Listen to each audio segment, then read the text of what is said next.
Hey guys, I got this white GoPro working. I don't know how long that's gonna work. I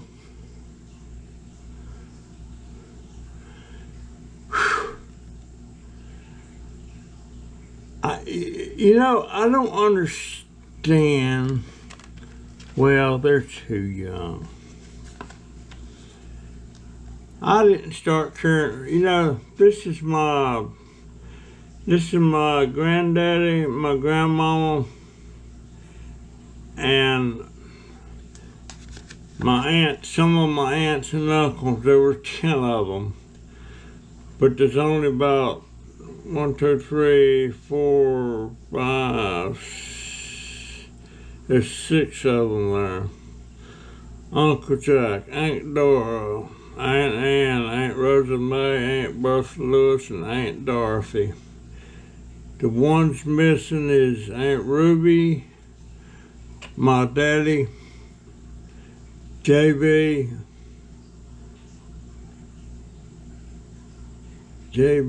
and Uncle Aubrey.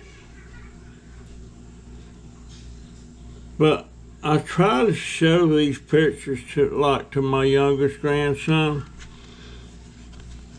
Absolutely ain't interested. These are all his great granddaddy and grandmama, his great aunts and uncles. He don't seem to care. Maybe someday he will, probably when I'm dead and gone, and can answer some questions for him.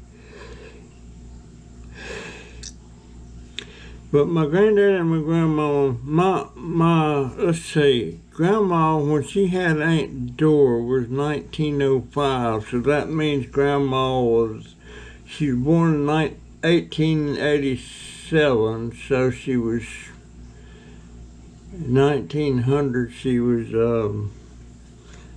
13, and she had Aunt Dora in 1905, so that means she was 17 years old when she had her first child, and I think 37 when she had her last child, which was Aunt Ann. She didn't do nothing but have babies for well, actually she had 11 because one died when it was born. But I would expect she probably had all of them at home. I'm not sure. I know when my wife's mother, my mother-in-law, when she had all her babies she had at home, she never went to a hospital. She never went to a hospital till she was in her 60s or 70s. And she wouldn't go to the doctor. But in the later years, when she got Alzheimer's and all that, she was going. Of course, she didn't have no say in it. When she was that age, she had Alzheimer's. She didn't know where she was going.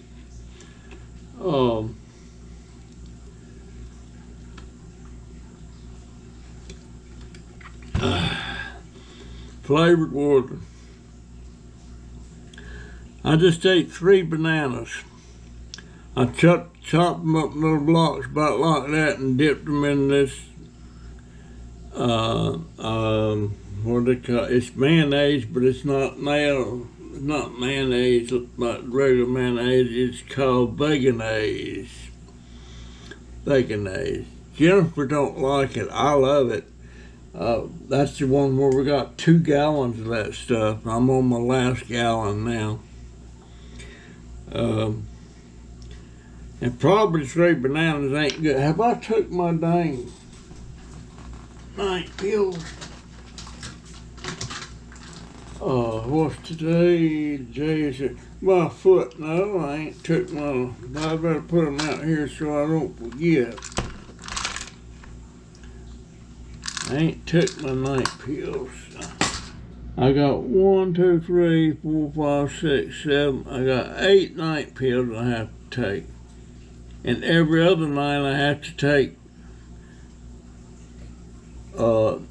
9 because I take an iron pill every other day.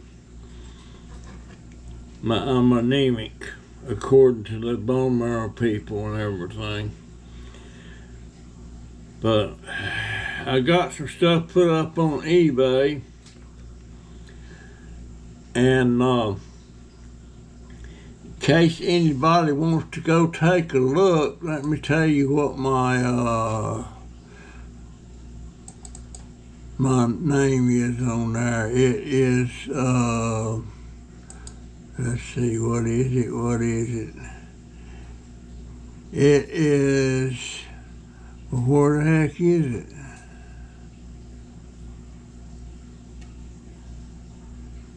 Where is it? Yeah, all categories.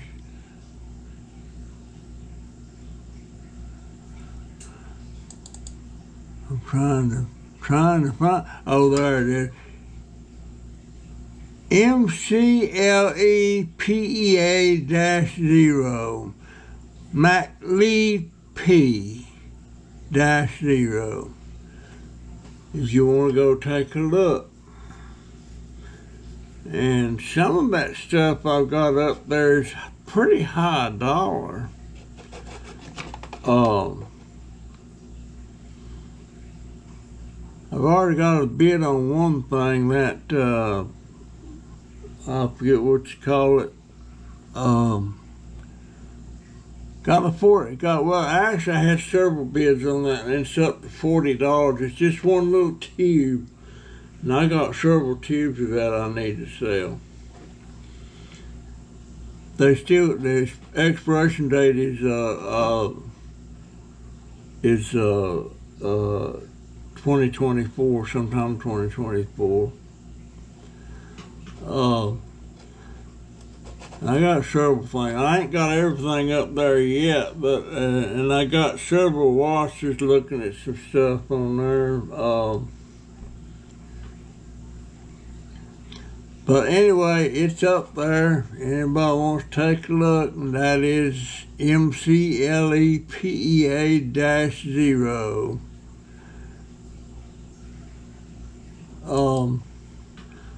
I'm trying to raise enough money. I got to get a camera. I'm actually looking at a camera that's called an Akaso. Akaso Brave.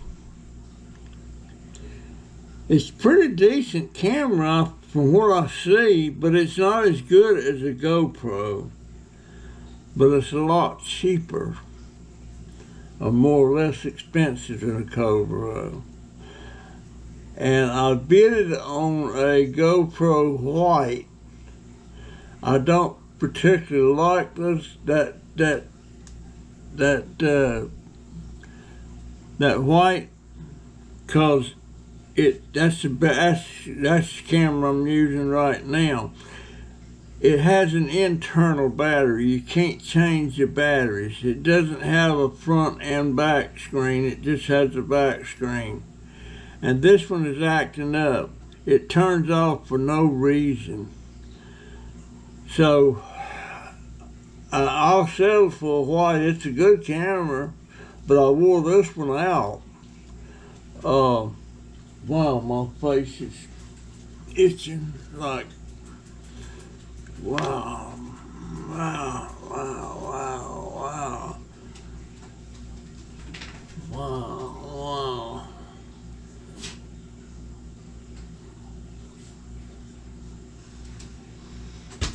That feels better.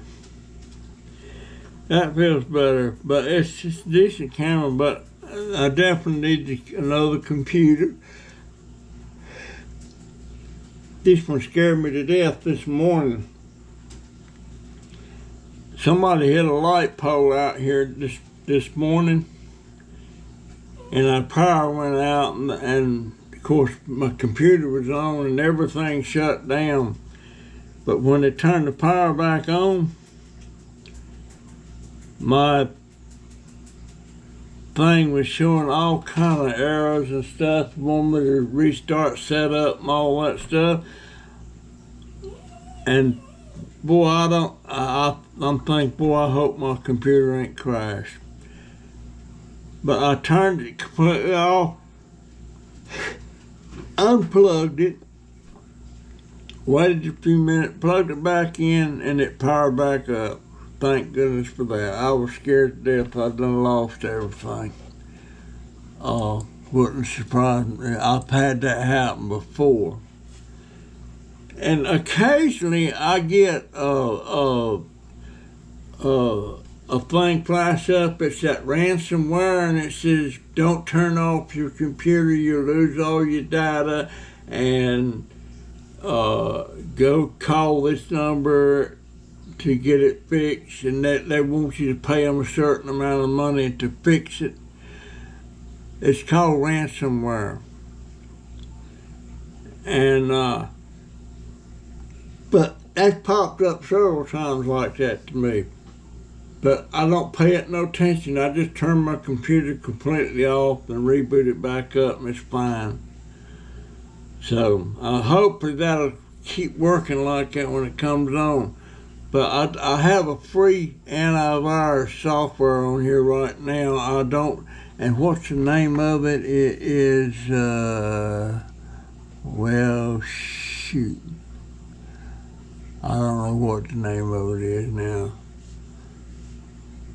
It'll pop up. It's a cheaper version of it, but it's an antivirus. But out of all these pictures, all these people on this picture, my aunts and uncles, my granddad and grandma, they're all dead except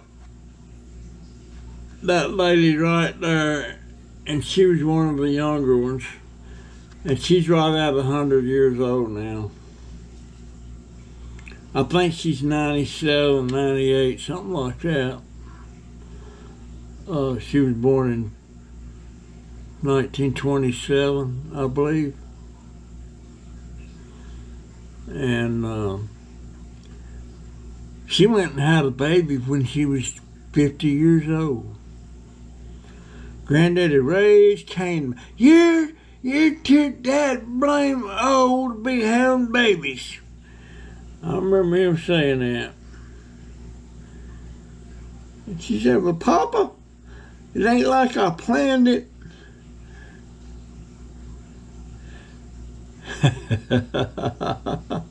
They all of them called him Papa. Papa. Grandma died in 1953. Granddaddy died in 1964. And he remarried again in about 1959. And boy, all the kids were upset at him about that. But that old woman that he married, she thought when he died, she was going to get that house. But it didn't work. It didn't, and she made a statement one time she worked in the cotton mill, and my grandmother on my grandmother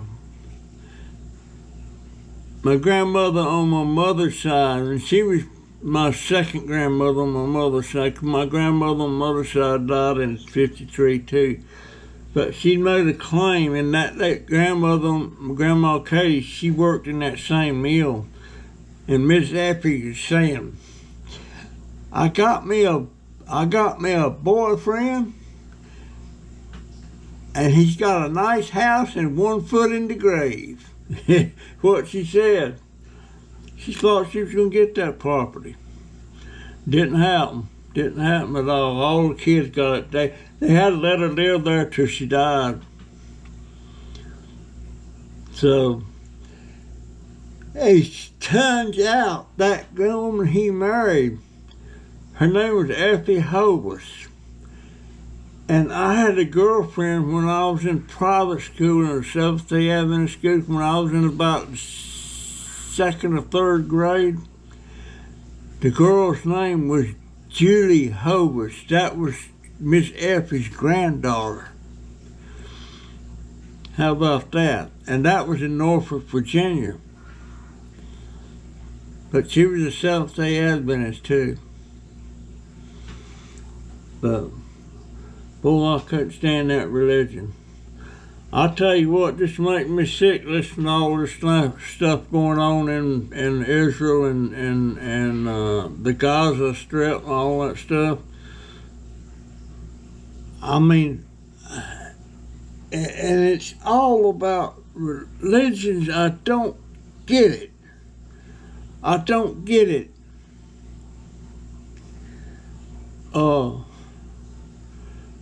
What do they call that group there in hummus, something like that. I don't get it. As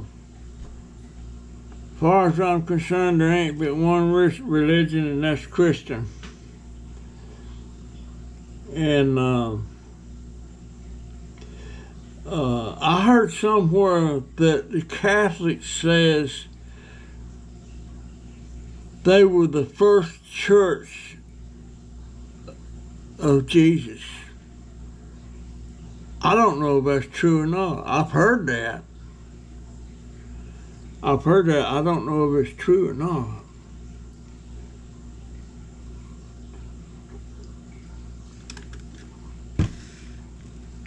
I think I drink too much. You know what? I might as well pop these pills while I'm thinking about 3, 4, 5, 6, 7.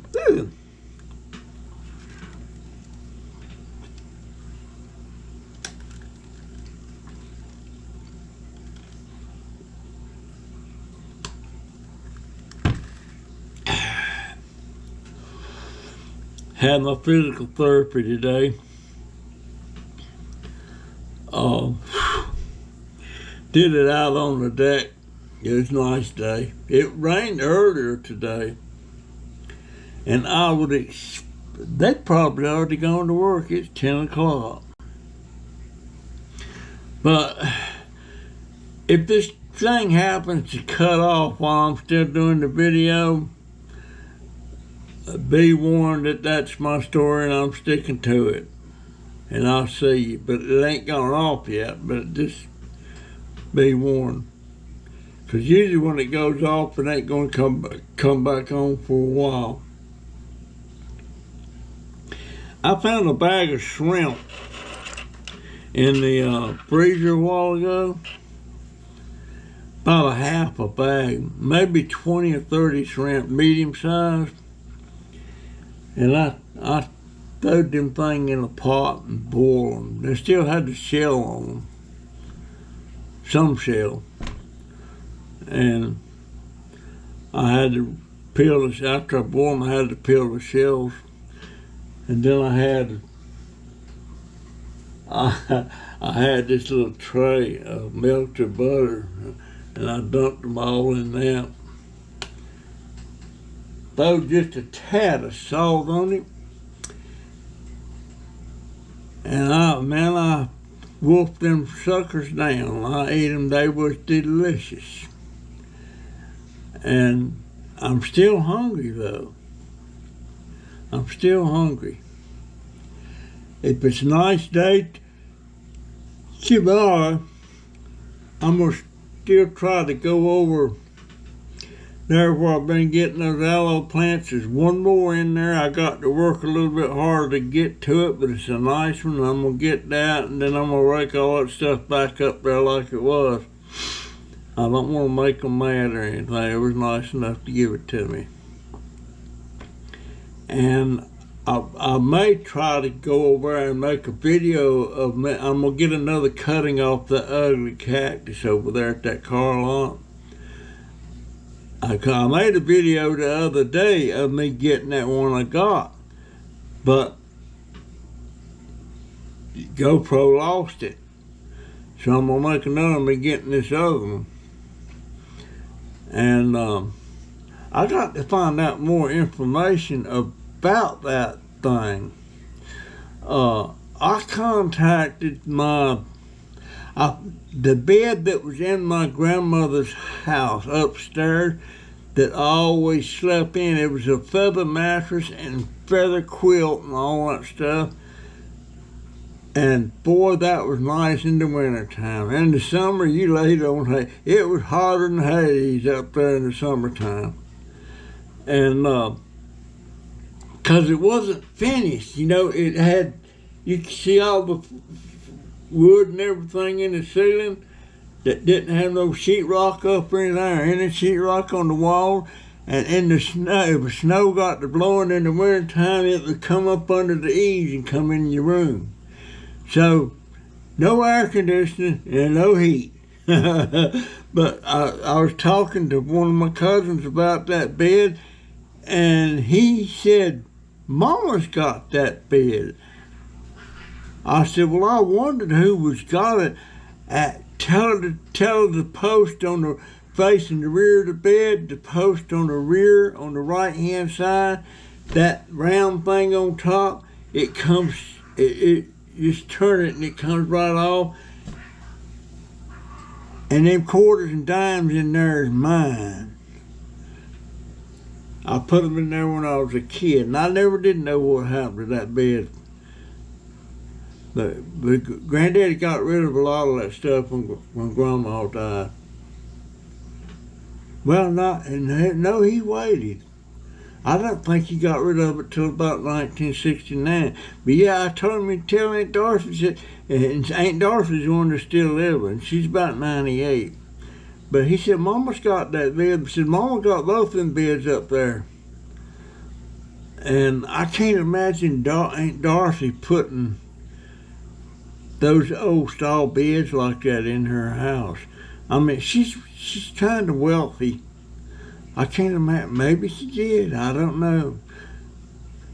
But wouldn't it be a hoot if and them quarters would be silver and them dimes would be silver. Because that was way back in the mid-50s when I done that. I had lots of little secret hiding places like that in there. But when they sold that property, what they had to do, it was hard to sell with that house on it. So they let the fire department have it if they would come practice and burn it down. So they burnt the house down, and then I wished 1,000 times I went to that burning and went through there before they done that. But it was a nice old house. It's 2-story, big old house. Let's see, there's 1, 2, 3, 4, 5, 6, 7 rooms in it, 8 rooms. But when they finally put a bathroom in, it had 9 rooms in it. But I sure loved it over there. And that was right across the cotton field from Aunt Mamie's Uncle Jack, my cousin Louis and Frankie's house. And I used to walk across there at night coming home, and Aunt Mamie leave the oil lamp burning in the window to be sure I got home. Because she knew that I didn't like walking in the dark. But I always stayed over there till it was dark. I just loved it. I don't know why I wasn't staying. Well, Frankie and Louis were sleeping in there wasn't no bed for me. Wasn't no bed for me. But I got a lot of memories from both of them houses. A lot of memories. And when Louis finally went to the Army and everything, I got to stay over there a lot then because I didn't like to sleep with Frankie. I wish Frankie had went and got him a COVID shot. A lot of people don't believe in him though, and he didn't get one, and that COVID come along and it got him. it got him. Let's see. I think he died when he was 83. And he was active right up till he died. Matter of fact, he had a garden going. He had a garden every year. I never known him not to have a garden. But he was my go-to cousin. Man, I loved that man so much. I loved Lewis too, his brother. Lewis, oh my goodness. I remember one New Year's, Lewis had a bunch of fireworks, and he had these things they called a Roman candle, and it was a long tube, and when you lit it, it would shoot out fireballs out the end of it and go up in the sky, and it'd do one about every 4 or 5 seconds. And he wanted to, once he got started, for some reason he wanted to stop it, so he stuck the end down in the dirt. He stuck the end down in the dirt, and he thought it was out. And he stuck it in his brand new coat, his brand new jacket. He stuck it in the pocket. That thing started going off in his pocket. Oh my gosh. He couldn't get it out. He wound up jerking his jacket off. Ruined that jacket. Oh my Lord. And let me tell you something about Frankie. Frankie was a baseball player, and he was the Yankee, one of them major league teams. I think it was the Yankees. Signed him on, but he was going into some kind of summer camp with him, to where they wanted to work with him a little bit. But he was a hell of a pitcher, and he thought he was the cat's meow, and he was. But there's a field out there from Grandma's. We always went over there and played some ball, and everything. And Frankie had come home, and we was over there playing ball, and he got over there and he started showing off, pitching the ball and all that stuff. And guess what? Bless his heart, he threw away his arm. He injured his arm, and that was the end of it. He didn't get signed on the regular team after that. He sure loved baseball.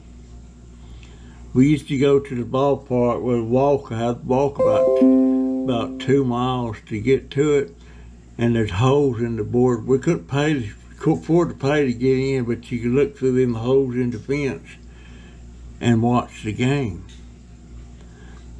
And pretty soon we run out of holes. There wasn't enough holes for everybody. And somebody come up with one of them crank drills like that, and they're boring holes in the fence. It's kind of like the time. There was a drive-in theater called the Starlight. It was out of town, and they charged you for how many was in the car. Well, we'd have like 2 sitting in the car and 4 or 5 in the trunk. We go in there, and then when we got in, they'd get out of the trunk and they go up front. There's little bench seats up there in the front where kids played and everything, and they watched the movies there. And one night, management come around wanting to see your ticket stubs. If you didn't have a ticket stub, you got kicked out. And that night, all four of us got kicked out. I didn't have a stub either. But Lewis, Frankie and his girlfriend, they had stubs. So we got kicked out. We had to walk home, which was 2 or 3 miles in the dark. And one time they caught Frankie in there without a stub. And turns out the manager knew Frankie's daddy, Uncle Jack. He told Frankie, "I know your daddy." Oh my gosh. I guess I got a lot of good memories when I was growing up. If it wasn't for the Pearson family, I wouldn't have no memories at all. Good memories. But I enjoy it. I love my family so much. And this picture I was showing you a while ago, this is my picture of my granddad and grandmama's 50th wedding anniversary. Boy, Grandpa sure kept that woman busy having babies. She rather had a bunch of them. Uncle Jack was a farmer. Aunt Ann was a farmer, married to a farmer. Aunt Dora, she wasn't a farmer. She was a minister's wife. Her husband was a Methodist minister. Aunt Rosa May was a farmer. Aunt Bertha Lewis was a farmer. Aunt Dorothy, she married, the man she married, his name was Mahood Jr. George Mahood Jr. or Mahood George Jr., something like that. But he was the president of Virginia Life Insurance Company. He was in the big money. I told you a while ago she was wealthy. She never worked a day in her life. Well, not a job work. She worked, I'm sure, doing stuff around the house. She had 3 kids.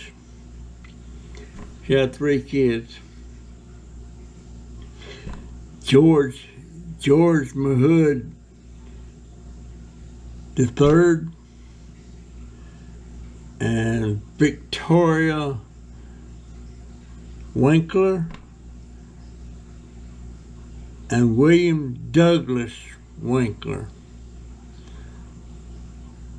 I think Doug's he's a lawyer now. I think he's got something to do with the courts. But he's like in his he may be in his 60s now. But I sure love my Pearson family. I love my Hope family too, but not like my Pearson family. They were fantastic. I'm sure Uncle Jack and Aunt Mamie tried to adopt me after my mother abandoned us, and Daddy was all for it. But Daddy was all for it. But she had to get Mama's approval. We found her in Florida. And Mama didn't want me, but she didn't want nobody else to have me. Oh, how sick was that? But anyway, and there's some dark stuff about some of my family there too,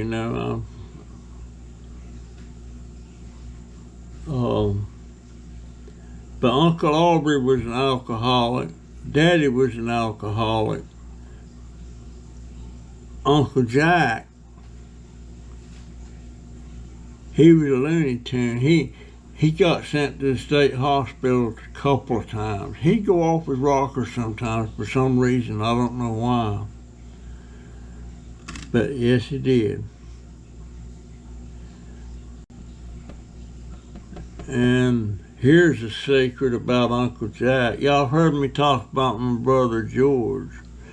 Well, me and George was pretty sure that we was just half brothers. Because Uncle Jack was fooling around with my mama. And Aunt Mammy caught wind up. That's when she went up to the family reunion and walked up. No, she didn't go. She went to the family reunion at Grandma Pearson's house, and Mama was standing there in the door, and come in the house. Aunt Mammy was standing in the kitchen, and boy, she hauled off and popped Mama upside the jaw. She deserved it. And Mama went rolling out down the steps in the yard. And Grandma said, "Why'd you do that, Mammy?" Said, "Ask her. Ask your son." And she said, "Russell?" She said, "No. Ask Jack. Ask Jesse Lee." Oh boy, I wasn't there to see that, but George was. He saw it. He just often told me about that. I couldn't believe it. I couldn't believe it when she did it. But she told, and Aunt Mammy talked at one of the later family reunions years later. She talked about it in front of everybody. Of course, Uncle Jack, he was done dead and gone. But boy, kudos for Aunt Mammy. Aunt Mammy was the mama I thought I was going to have. Boy, I wish I had her.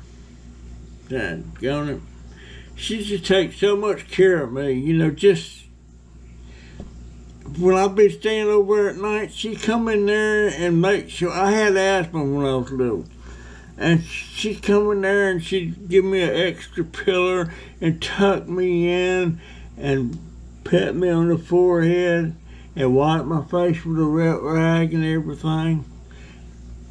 And then she'd sit there and she'd pray. She'd pray. She's the aunt. Every time I ever talked to her on the phone, I'd say, "Hey, Mammy, it's Mac. Hey, son." She said, "Are you right with the Lord by now?" You know, she always asked me, "Are you right with the Lord?" She was a true Christian lady, and wanted to know if and her two sons, they were very devout Christians. When Lewis died, he was the oldest and longest member of the church that he was in Calvary Baptist Church in Colonial Heights, Virginia. He had been a member of that church for over 50 years. And when Lewis died, George was the oldest member. And when he died, I don't know who was. But they went to that church. I know George probably went there 50 years too or more. That's where we had my daddy's funeral when he committed suicide. That church really grew. All right, folks, I guess I've yapped long enough. I'm trying to figure out how to do these things they call as shorts videos. I got to figure that out. But anyway, that's my story, folks, and I'm sticking to it. I've been talking about a lot of stuff in my memory, haven't I? I got some good memories. Got some bad ones, but my good ones, I think they outweigh the bad ones. I'm not sure. I know some bad things that happened in my life that probably made me do things that I shouldn't have been doing. I know. I had to go one time. Let me tell you something they did to me one time. Right after I got out of the service, I can't remember what happened. I can't remember. But I wound up, they brought some kind of charges again. I guess I've become aggressive. I don't know. But they wound up putting me in a state mental hospital. And I was there for a year. This is right before I got married. They put me in that hospital. And they got away with a lot of stuff back in those days. They actually gave me electro-something therapy. That's where they strap you down in a stretcher-like thing, and they put these electrodes to your head and stuff, and they shoot the electricity to you. You go out, you go completely out. And it takes you 2 or 3 weeks before you can get yourself back to normal. But they gave me that. And then they got a new doctor in there.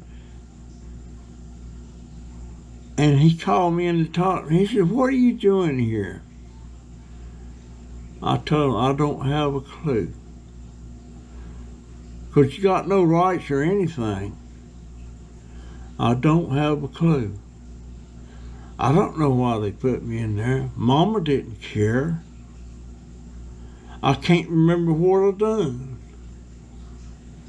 I didn't have charges, but they held me for a year, and finally that doctor, his name was Dr. Shakan, he said, "I'm going to put you up before the board and see if we can get you out of here. You don't need to be here." And they had me on Thorazine, some other stuff, I can't remember what it was. But you're like a zombie when you're on that stuff. And that was, and I tell you what's the hardest, the people that it's hardest on being in the places like that is a person that has nothing wrong with them, has good sense. And they put them in there with them loonies. I mean, you had people in there, they'd take a dump and reach around and grab a handful and throw it at you. Stuff like that. I got to where I could see that coming. I steered clear. But yeah, that truly happened to the Dauber. And they don't do that stuff anymore. They can't get by with it. They can't get by with it. People were dying there, and nobody knew what happened to them. They had a cemetery out there, Chattahoochee, Florida. State Mental Hospital. I think they might have closed it up. I don't know. There was people that needed to be in there, but there's also people that didn't need to be in there. And I met one of them that didn't need to be in there. And let me tell you what happened. I got out before he did. And he had just spent over 20 years in the Army. He retired out of the Army. And he had a breakdown. And they put him in there. And I kept in touch with him after I left. I wrote him letters and everything. One day I got a letter. He said, "They're sending me home." And when he got home, I sent him a letter. I said, Thanksgiving is coming up. You want to come up here and have dinner with the family? That was in North Carolina. I was already married then. That was in North Carolina. And sure enough, Raymond popped in there. He come in for Thanksgiving dinner. And a couple of weeks later, he come back again. And a couple of weeks later, he come back again. And then I caught wind of something. Him and my sister-in-law was having a little fling. They got married. And he was a Yankee. He was from Flatbush, New York. Somewhere up around New York City. He died now. He was about 68 when he died, something like that. And him and my sister-in-law, they had two kids, Stacy Renee and John Grady Lava. I wished I could go see them too. But yeah, he was in there too, but it worked out. It worked out. But he had a nervous breakdown, and that's where they sent him. There was no sense in that at all. Nothing made sense by then. All right, I gotta shut up. That's my story right now, folks, and I'm sticking to it. And I'll see you in the next one. See ya. GoPro, stop recording.